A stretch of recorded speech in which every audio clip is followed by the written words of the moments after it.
우리 삶에 주어진 모든 것들, 가정이 되었든 자녀가 되었든 건강이 되었든 재물이 되었든 인생의 성공이 되었든 그것은 우리 힘으로 우리가 성취한 것이 아니라 하나님이 주신 선물이라는 것입니다. 우리는 내 힘으로 얻은 것 같은 생각이 들 때가 있을 수 있지만 내 힘으로 얻은 것이 아니라 하나부터 열까지 우리 인생에 관계된 모든 것들은 하나님이 주신 선물임에 틀림이 없는 줄로 믿습니다. 예수 믿는 신앙이 생기고 또 조금씩 깊어지면서 우리는 우리들에게 일어나는 모든 일들이 하나님의 은혜임을 고백하게 되고 또 사람들한테 하나님의 도우심을 이야기하게 되죠. 그런데 예수를 믿는 하나님의 자녀라고 해서 언제나 좋은 일들만 있는 것은 아닙니다. 생각하지 못했던 일들이 생기기도 하고 그것이 우리에겐 시련이고 우리의 삶 속에 수많은 고통을 주는 일들이기도 합니다. 오늘 성경에 나타난 다윗 시대에 찾아온 연분연 기근, 3년 동안 계속되는 이 기근이 바로 그와 같은 것이죠. 오늘 우리가 이 성경을 보면서 보게 되는 것은 다윗이 기근을 보내달라고 기도한 적도 없고 초대한 일도 없는데 3년 동안이나 계속해서 기근이 찾아온 것입니다. 이런 일들을 만날 때 우리가 어떻게 이해를 해야 될 것인가 고민이 되기도 합니다. 사실 이스라엘 땅은요, 정기적으로 비가 내리지 않으면 농사나 목축업을 할 수 없는 땅입니다. 그래서 하나님께서는 때를 따라 그들에게 이른 비와 늦은 비를 적당하게 내려주셔서 농사도 할 수 있고 목축업도 할 수 있게 만들어 주셨습니다. 그래서 그것을 하나님이 주신 은혜요, 복으로 간주를 했고 찾아오는 기근은 하나님의 징계요, 또 하나님의 진노로 보았던 것입니다. 신명기 11장 14절 말씀에 보면 여호와께서 너희의 땅에 이른 비와 늦은 비를 적당한 때에 내리시리니 너희가 곡식과 기름과 포도주를 얻을 것이라고 말씀을 했어요. 하나님께서 이른 비와 늦은 비를 적당한 때에 주셨기 때문에 이스라엘 백성들은 곡식도 또 포도주도 기름도 얻을 수 있었던 것이죠. 그런데 때때로 기근이 찾아온단 말이에요. 하나님의 백성들이 이스라엘 백성들이 사는 이 땅에 기근이 찾아온 것은 그들의 영적인 상태와 깊은 관계가 있었습니다. 하나님 앞에서 죄를 범하고 돌이키지 않을 때는 하나님께서 여지없이 그 땅에 기근을 내리셨어요. 신명기 28장 47절 48절에 있는 말씀을 보시게 되면 네가 모든 것이 풍족하여도 기쁨과 즐거운 마음으로 네 하나님 여호와를 섬기지 아니하면 하나님께서 이 백성들을 줄이고 목마르고 헐벗고 모든 풍족한 가운데서 원수의 세력을 보내는 것이 아니라 이게 줄이고 목마르고 헐벗으니까 부족할 수밖에 없잖아요. 그러면서 헉헉거리며 살고 있는데 그런 가운데 하나님께서 또 원수의 세력들 적군을 보내셔서 그들을 섬기게 할 것이라고 그렇게 말씀합니다. 이 백성들이 하나님 앞에 죄를 범하고 돌이킬 줄 모른다면 하나님께서 그들을 줄이고 굶주리게 헐벗고 목마르게 만들 것이라는 거예요. 모든 것이 부족하게 만들 것이라는 겁니다. 그런데 그것으로 끝나는 것도 아니라 적군의 세력들을 보내서 그들을 섬기게 할 것이라고 이렇게 말씀하셨습니다. 하나님께서는 예레미야 시대에 예레미야를 통해서는 더 강력하게 말씀하셨어요. 예레미야 14장 12절 말씀을 좀 보세요. 이렇게 말씀합니다. 11절 말씀에는 이런 말씀이 있어요. 예레미야야, 너 이 백성들을 위해서 복을 구하지 말아라. 그들이 금식할지라도 내가 그 부르짖음을 듣지 아니하겠고 번제와 소제를 드린다 할지라도 내가 받지 않을 것이고 내가 그들에게 칼과 기근과 전염병으로 그들을 멸하겠다 이렇게 말씀하세요. 예레미야 14장을 보면요, 칼과 기근과 전염병이라는 표현이 계속 반복됩니다. 와, 무서울 정도로 반복돼요. 예레미야 14장에서 나오는 말씀이 하나님께서 칼로 치시겠다는 거예요. 그 다음엔 기근으로 치시겠다는 거예요. 그 다음엔 전염병으로 치시겠다는 거예요. 그래도 말을 듣지 않으면 원수의 세력에 너희를 넘겨서 그들을 섬기게 하겠다. 그래서 사실 북이스라엘이 아수르에게 망하게 되는 것이고 남유다가 바벨론에게 망하게 되는 거예요. 결국 유다 백성들은 바벨론 땅에 1, 2, 3차 포로가 되어 끌려가기도 하고 70년 동안 바벨론 땅을 섬기다가 고레스 왕의 칙령에 의해서 조국으로 다시 돌아올 수 있었지 않습니까? 하나님께서는 이스라엘이 범죄하고 하나님께 돌아오지 않게 될 때에 칼을 내리고 기근을 내리고 전염병을 내려서 그들을 멸하시겠다고 하시는 하나님의 메시지를 백성들에게 계속 전했어요. 이렇게 볼 때 3년 동안이나 계속해서 기근이 찾아온다는 것은 통치자인 다윗에게는 이만저만 부담스러운 일이 아닙니다.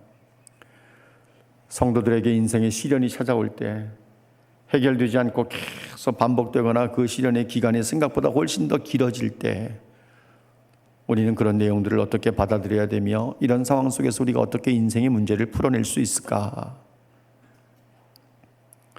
우리는 인생의 기근이 올 때 우리 삶을 돌아보아야 합니다. 3년 동안이나 계속해서 나라의 기근이 찾아왔다.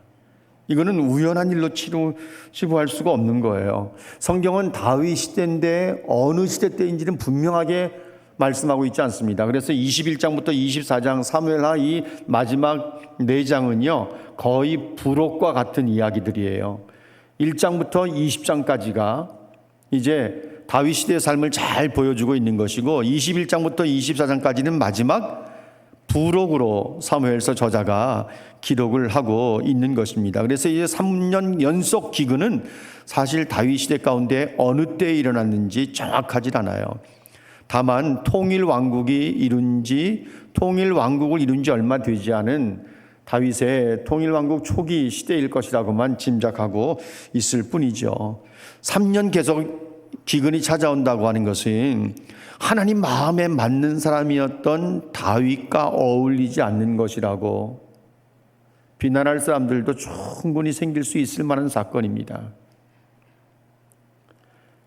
다윗은 3년 연속 기근이 찾아오게 되자 이것이 우연한 일이라고 생각이 되질 않았어요. 그래서 하나님 앞에 기도하기를 시작합니다. 하나님 앞에 간구했다 이렇게 말해요. 간절히 하나님 앞에 기도하는 거죠. 하나님 도대체 무엇 때문입니까? 그런데 하나님께서 1절 말씀에 보면 뭐라고 대답을 주시는가 하면 사울과 그 집이 피를 흘렸기 때문이다. 그들이 기브온 사람들을 죽였다 이렇게 말합니다. 여러분 기브온 사람들은요 가나안 7족속 가운데 가장 강력한 세력이었던 아모리 족속에 속해 있는 사람들이에요.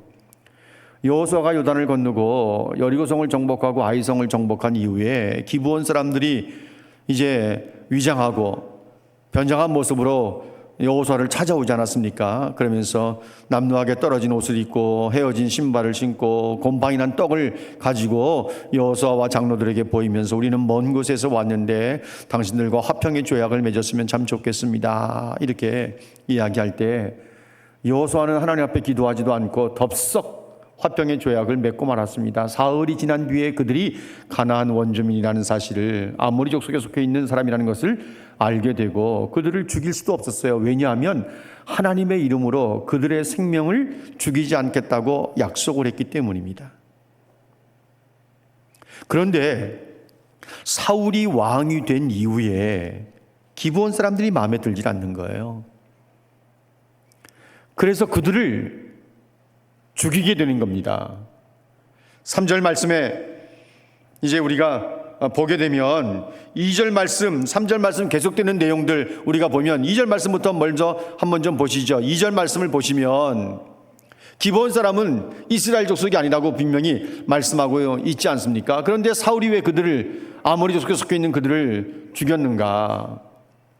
이스라엘과 유다 족속을 위해서 열심히 있었기 때문이다 이렇게 말합니다. 열심히 있었다는 것은 뭔가 하면 이스라엘과 유다 족속을 기쁘게 하고 싶은 마음이 있었던 거예요. 정치 잘한다는 말을 듣고 싶은 마음이 있었던 거예요. 다른 말로 한다면 백성들에게 잘 보이기 위한 액션이기도 한 거예요. 그래서 자신들의 조상이 기브온 사람과 맺은 언약을 파기해버리고 기브온 사람들을 죽여버린 거예요. 단순히 몇 사람 죽인 게 아니에요. 오늘 내용을 보면 살육을 했어요. 잔인할 정도로 죽인 거예요. 이것은 사울 왕의 잘못된 열심이었습니다. 하나님을 위해서 자기 생각이 아닌 하나님의 말씀에 근거한 열심을 가지고 일을 해야 되는데, 자기 민족을 위해서 일하더라도 자기 열심이 아닌 하나님의 열심에 근거한, 하나님의 말씀에 근거한 열심을 가지고 일해야 되는데 그렇지 않은 거예요. 자기 열심이에요.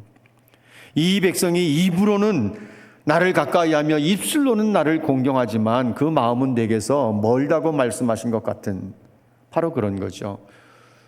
예수님 당시에 유대 종교 지도자들이 예수를 죽여 십자가에 못 박게 하는 것이 하나님을 섬기는 예라고 생각했던 것과 다를 바가 없고, 바울이 예수 믿는 사람들을 잡아다가 옥에 가두고 죽인 일에 찬성했던 것과 다를 바가 없는 거예요. 잘못된 열심이에요. 하나님을 향한 잘못된 열심, 하나님 말씀에 근거한 열심을 가지고 일을 해야 되는데, 하나님 말씀을 무시해버린, 하나님의 이름으로 맺어진 언약도 무시해버리고 자기 열심에 따라서, 자기 욕심에 따라서, 자기 정욕에 따라서 칼을 휘둘러 기브온 사람들을 죽인 거예요. 이 문제는 사실 사울 시대 때 정리됐어야만 했어요. 그런데 하나님께서 이상하게 사울 시대 때 정리하지 않고 다윗 시대까지 끌어오신 거예요. 그리고 다윗과는 무관한 사건에 대해서 다윗 시대에 3년 계속해서 기근을 내리시면서 이 백성들을 징계하시는 거예요. 왜 그랬을까?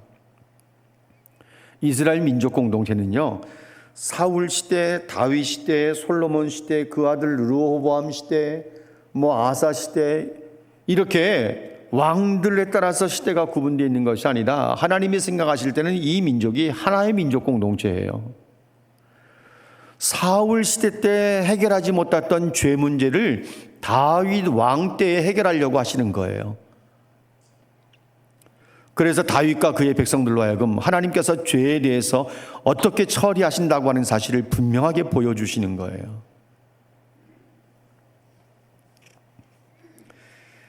사랑하는 여러분, 이 사건에서 우리에게 시련이 찾아오는 것은 어떻게 보면 남아있는 죄 때문에 그럴 수 있다고 우리에게 말씀하고 있는 것을 분명히 볼 수 있어야 합니다. 물론 우리에게 찾아오는 인생의 기근, 인생의 시련을 언제나 죄 때문이라고 볼 수는 없지만, 우리는 알면서도 해결하지 않는 죄들을 가지고 있을 수 있어요. 버리기엔 너무 서운하고 내 인생을 즐기기엔 이것을 내려놓기는 너무나 아까운 것 같고, 그래서 예수를 믿고 하나님이 나의 구주가 되심을 고백하면서도 여전히 버리지 못하는 죄의 습관들을 가지고 있는 거예요. 하나님께서는 얼마든지 징계하실 수 있는 것이지만 계속해서 기다리고 계시는 거죠. 기다리고 계시는 거예요. 사람들은 상처로 인해서 아픔이 있고 고통스러우면 소리를 질러요. 그게 사람들에게서 나타나는 반응이죠. 자신들에게 고통이 있으면 소리를 질러요. 아프다고. 왜 이런 일이 생기냐고 소리를 질러요. 그런데 하나님께서는 너희는 왜 여전히 허물 가운데, 죄 가운데 살고 있느냐고 호통을 치세요. 성경 한 구절 보실래요? 예레미야 30장 15절 말씀을 보세요. 뭐라고 말씀하시는지. 너는 어찌하여 내 상처 때문에 부르짖느냐, 내 고통이 심하다고 말하느냐. 사람들의 관심은 자기의 고통에만 관심이 있어, 자기의 상처에만 관심이 있어. 그래서 아프면 소리를 질러요. 왜 내게 이런 일이 생기느냐고. 그런데 하나님께서 뭐라고 말씀하세요? 내 악행이 많고 내 죄가 허다함으로 내가 고통을 너에게 주었다, 이렇게 말씀하세요. 사람의 관심과 하나님의 관심이 전혀 다른 데 있는 거죠. 하나님께서는 우리가 하나님 앞에서 성결한 삶을 살기를 원하세요. 그런데 사람들은요, 자기가 당하는 고통에 대해서 아우성만 칠 줄 알지 가지고 있는 죄 문제, 해결해야 될 악한 습관들 문제에 대해서는 그렇게 큰 관심을 두지 않고 있는 거예요. 인생의 시련이 올 때 그래서 우리는 우리 자신들을 끊임없이 돌아봐야 돼요. 끊임없이 돌아봐야 돼요. 여러분, 사울이 자기 조상 여호수아가 기브온 사람과 언약을 맺은 것에 대해서 무시해버리고 공소시효가 치효가 지났어도 한참 지난 일이에요. 300년이 지난 뒤의 일이에요. 그런데 사울이 금제를 끄집어내고 기브온 사람을 죽인 거예요. 하나님과의 약속을 다 무시해버리고 만 거예요. 여러분, 우리의 삶을 한번 생각해 볼까요? 하나님 앞에서 내가 이렇게 살겠습니다. 저렇게 살겠습니다. 하나님, 내가 이런 삶을 살겠습니다. 이번에 살려주시기만 하면, 이번에 은혜를 주시기만 하면, 이번에 길을 열어주시기만 하면 내가 하나님 앞에 잘 섬기며 살겠습니다. 약속 수없이 많이 하셨죠. 그런데 시간이 지나가면요, 그리고는 아무 일도 없었더라야. 아무 일도 없었더라야. 하나님도 잊고 계시는 것처럼 까맣게 잊어버리고, 하나님 앞에 헌신하며 살겠습니다. 시간을 드리겠습니다. 마음을 드리겠습니다. 내가 몸으로 섬기겠습니다. 물질을 드리며 섬기겠습니다. 약속해놓고 시간 지나가면 까맣게 잊어버리고 말아요. 그래서 하나님과의 약속을 무시해버리는 경우들이 너무 많은 거예요. 하나님 앞에 서원한 것은 굉장히 비중을 두면서 하나님 앞에 약속한 것에 대해서는 하찮게 여겨도 괜찮은 것처럼 생각하는 경우들이 참 많이 있어요. 민수기 30장 2절 말씀을 한번 보실래요? 사람이 여호와께 서원하였거나 결심하고 서약하였으면 깨뜨리지 말고 입으로 말한 대로 다 행해야 된다. 하나님, 내가 이렇게 살겠습니다. 내가 이렇게 살겠습니다. 하나님, 이번에 기회를 주시면 살려주시면 내가 이렇게 살겠습니다. 하나님 앞에 입으로 약속한 것을 그대로 행동에 옮겨야 될 것을 말씀합니다. 그렇지 않으면 오늘 성경의 말씀과 같은 인생의 시련이 찾아올 수 있는 거예요. 인생의 기근을, 시련을 끝내려면 값을 치러야만 합니다. 3년 연속 기근이 찾아왔으니 얼마나 기가 막힌 일입니까? 그러나 개인에게 일어나는 일이든 나라에 일어나는 일이든 원인 없는 결과는 없어요. 우연한 일, 그런 거 없어요. 재수 나빠서 일진이 안 좋아서 그런 거 없어요. 하나님 우리의 머리털까지 세고 계시는 분이에요. 하나님 허락하지 않으시면 제가 수도 없이 사용하지 않습니까? 공중에 나는 새 한 마리 떨어지는 법이 없어요. 그런데 연분년 3년 계속되는 기근이 찾아왔는데 원인 없다고요? 원인이 있을 수밖에 없는 거죠. 구약은 말씀하시기를 사람이 사는 땅은요, 그곳에 살고 있는 사람들의 죄의 영향을 받는다고 했어요. 굉장히 중요한 말씀입니다. 민수기 35장 33절 말씀 한번 볼까요? 너희는 너희가 거주하는 땅을 더럽히지 말아라. 피는 그 땅을 더럽히나니 피 흘림을 받은 그 땅은 그 피를 흘리게 한 자의 피가 아니면 속함을 받을 수 없다. 무슨 이야기예요? 우리가 고향시에 살면서 성도로서 정직하게 바르게 살지 않고 죄를 범하며 행하면 이 땅이 오염된다는 거예요. 그래서 이 땅이 하나님의 진노를 사게 되는 것이고, 그 땅을 오염시킨 사람이 피 흘리기 전에는 속죄함을 얻을 수 없다고 말씀하시는 거예요. 우리가 고향시에 적을 두고 살고 있습니다. 고향 시민으로 살고 있으면 내가 이 땅에서 책임 있는 삶을 살아내야 되는 거예요. 우리가 대한민국 국민으로 살고 있으면 이 땅에 차별금지법이 통과되는 일이 없도록 우리가 정말 기도할 때마다 기도를 해야 되고, 한국교회를 위해서 기도하고, 성도들이 물러지지 않도록 골리앗 같은 세상에서 기죽은 사울같이 움츠리지 아니하고 다윗 같은 삶을 살아낼 수 있는 사람들이 되어야 되는 거예요. 그렇지 않으면 우리나라도 영국 꼴이 될 수밖에 없어요.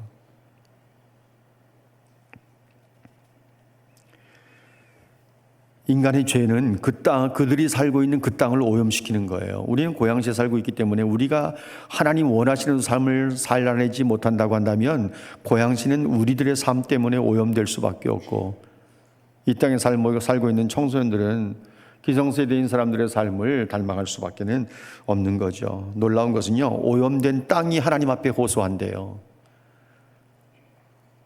그래서 그 땅을 오염시킨 사람들이 회개할 줄 모르면 하나님께서 징계하시게 되고, 그래서 그들이 피를 흘려야 속함을 입을 수 있게 될 것이라고 성경은 말씀하고 있습니다. 기브온 사람들이 먼저 왕을 찾아와서 호소한 것 아닙니다. 기브온 사람들은 숨죽이며 살 수밖에 없어요. 왜? 아무 힘이 없어요. 아무 힘이 없어요. 숨죽이며 살 수밖에 없어요. 그런데 누가 일을 하신 거예요? 하나님이 직접 그 땅에 기근을 내리신 거예요. 아무도 관심을 갖고 있지 않으니까 원인이 무엇인가를 들은 다윗은 이제 기브온 사람들을 불러서 이야기합니다. 내가 어떻게 속죄해야 당신들이 하나님이 주신 기업을 위해서 복을 빌어주겠습니까? 여호와의 기업이라고 하는 것은 이스라엘 백성들,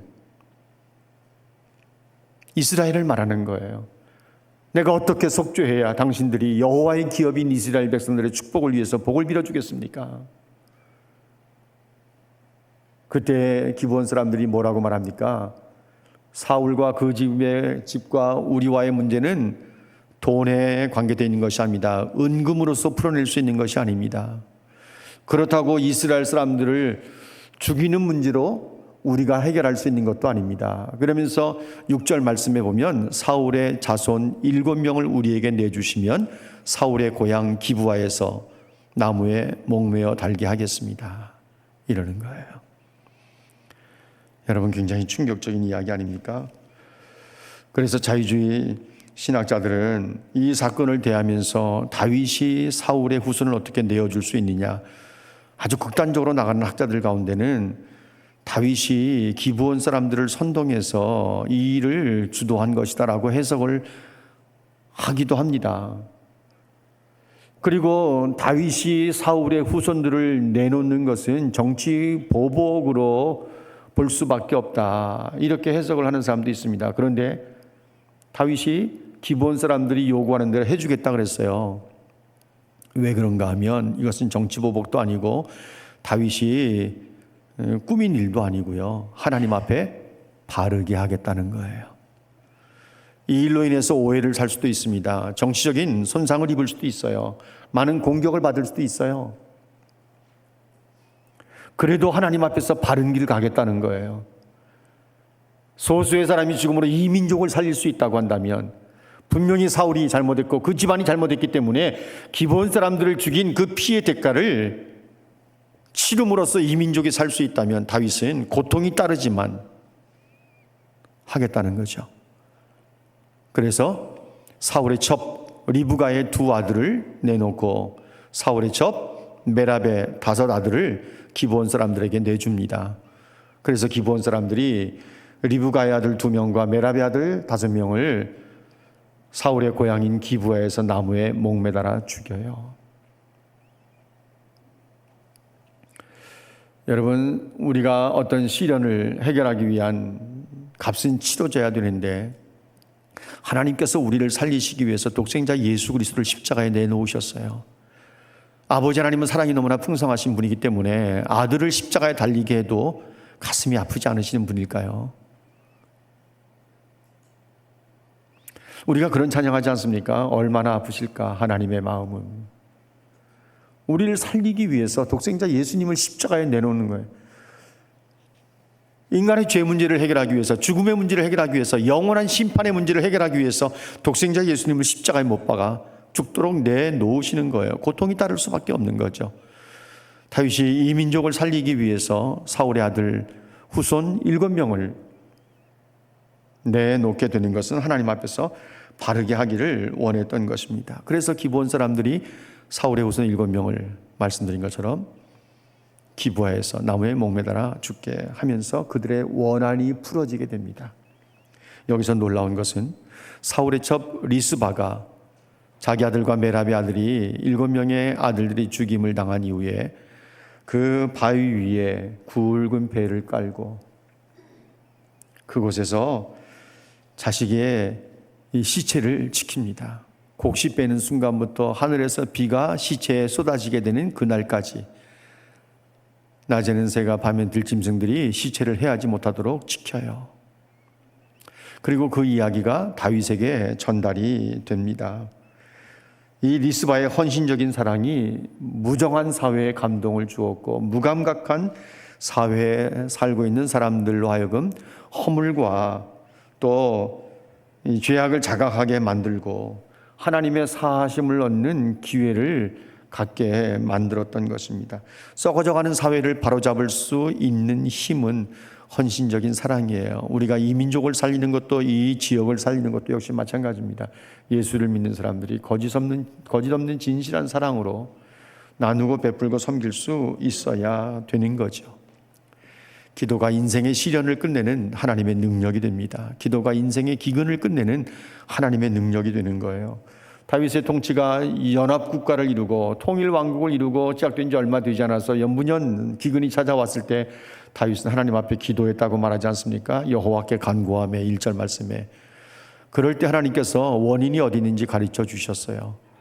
다윗은 하나님께서 말씀하신 내용을 듣고 이 문제를 어떻게 풀어가야 될지 답을 얻게 된 것입니다. 많은 사람들은 문제가 생길 때 이것저것 다 해보고 안 되면 하나님 찾는 경우들이 많아요. 언제나 하나님 앞에 먼저 무릎을 꿇으십시오. 마음에 무릎을 꿇고 하나님께 물으십시오. 하나님께 간절히 구하십시오. 하나님의 방법을 찾아야 합니다. 하나님이 원하시는 것이 무엇인지, 이때에 하나님이 내게 원하시는 것이 무엇인지를 분명히 볼 수 있어야 되고 들을 수 있어야 되는 것이죠. 다윗은 하나님께 물었고 하나님이 가르쳐 주시는 대로 문제를 풀어냅니다. 왜 그렇겠습니까? 이 나라에 일어나는 일이 우연한 일이 아니기 때문에, 이것은 하나님께서 개입하신 일이기 때문에, 하나님이 내리신 진노였기 때문에 다윗은 하나님께 묻고 문제들을 풀어가는 것입니다. 여러분, 우리가 몇 번이나 이야기했지만 우리 인생이 우리가 겪는 모든 일들, 그것이 어떤 것이 되었든 우연한 일 없어요. 재수가 나쁘기 때문에 시련이 오거나 사고가 나거나 그런 건 없어요. 하나님의 섭리 가운데 일어나는 일들이에요. 철저하게 하나님의 주권을 믿고 그분께 우리의 사정을 아뢰면서 살아가야 되는 거예요. 끊임없이 계속 하나님의 주권을 인정해 드리고 하나님께 묻고 하나님께 해답이 있는 것을 분명히 알면서 하나님 앞에 가까이 나아가야 되는 거예요. 수없이 많은 문제를 만나게 되지만 다윗은 하나님 앞에 기도하면서 문제를 풀어갔던 것 우리가 알지 않습니까? 다윗이 리스바가 행한 일을 듣고 길르앗 야벳 사람들에게 찾아가서 사울의 뼈와 요나단의 뼈를 가져오게 됩니다. 왜냐하면 블레셋 사람들이 사울과 요나단을 죽인 이후에 그 시체를 찾아서 벳산 성벽에 매달았거든요. 그런데 그 시신을 길르앗 야벳 사람들이 모셔다가 안장을 해놓고 지켰기 때문에 다윗은 길르앗 야벳 사람들을 찾아가서 사울의 뼈와 요나단의 뼈를 가져오게 합니다.